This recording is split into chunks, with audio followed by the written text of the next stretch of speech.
সুরায়ে নেজাম ও সাদ কান্ধলভির অনুসারীদের মধ্যে বিবাদ ঘিরে এবারে বিশ্ব ইজতেমা নিয়ে তৈরি হয় শঙ্কা। তবে সব শঙ্কা দূরে ঠেলে শান্তিপূর্ণভাবে শুরু হয়েছে টঙ্গীর তুরাগ তীরের বিশ্ব ইজতেমার ৫৮তম আয়োজন।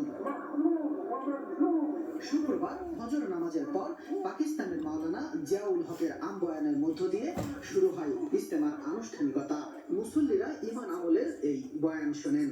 সারা উম্মতে মুহাম্মদের মধ্যে যাতে কিভাবে একমত হয় এবং সকলের দেশের মধ্যে যেন শান্তি শৃঙ্খলা বজায় থাকে, এজন্য সকলে এক হওয়া। হিংসা বিদ্বেষ না থাকে, আমরা সবাই মিলে মিশে চলতে পারি।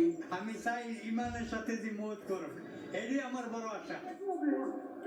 মুসল্লিরা বলেন, বিশ্ব ইজতেমা ঘিরে যে সংকট তৈরি হয়েছিল তা কেটে যাওয়ায় খুশি তারা। ইসলামের প্রচার ও প্রসারে তাবলিগ জামাতের অভ্যন্তরীণ সংকটও কেটে যাবে আশা তাদের। আমি আশাবাদী সামনের দিকে আমাদের কোনো সমস্যা হবে না, কোনো ব্যাঘাত সৃষ্টি হবে না। দুই পর্ব করাতে এবারের ইজতেমা খুব স্বস্তির ভাবে হচ্ছে, খুব সুন্দরভাবে হচ্ছে। খুব সুন্দরভাবে ইজতেমা হচ্ছে, এতে মানুষ আল্লাহ রহমতে খুব খুশি।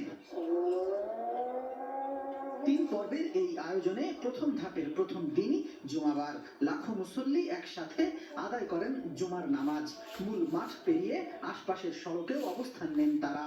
নিজের জন্য চাইছি, নিজের দোয়া মাগফিরাত করার জন্য, দেশের জন্য শান্তি যেতে হয়। দেশের রহমত বরকত আসে, আমরা ঈমান আমল শিখতে পারি, আল্লাহকে রাজি করতে পারি, এই উদ্দেশ্যে আমরা আসছি। তার আগে জুমার নামাজে অংশ নিতে বাস, ট্রাক ও পিকআপ ভ্যানে করে ময়দানে আসেন মুসল্লিরা।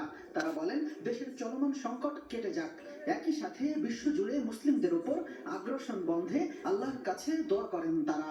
গোটা পৃথিবীর উম্মার জন্য আমরা শান্তি কামনা করে নামাজ পড়লাম, আদায় করলাম, এবং যেন সবাই শান্তিমতো বসবাস করতে পারে। আপনার কাছে লাখো লাখো শুকরিয়া যে আমি এই লক্ষ লক্ষ মানুষের মাঝে একজন অংশীদার হতে পেরে। তাবলিগ জামাতের শীর্ষ মুরব্বীদের দেয়া তালিম নিয়ে সেটা সাধারণ মানুষের কাছে পৌঁছে দেওয়ার প্রত্যয় ব্যক্ত করেন অনুসারীরা। সব শঙ্কা কাটিয়ে সৌহার্দ্য ও সম্প্রীতির মধ্য দিয়ে শুরু হলো বিশ্ব ইজতেমার প্রথম পর্ব, যা আগামী রবিবার আখিরি মোনাজাতের মধ্য দিয়ে শেষ হবে। এরই ধারাবাহিকতায় দ্বিতীয় ও তৃতীয় পর্ব শান্তিপূর্ণভাবে অনুষ্ঠিত হবে, এমনটাই প্রত্যাশা সকলের। শামীম রেজা, যমুনা নিউজ, বিশ্ব ইজতেমা ময়দান।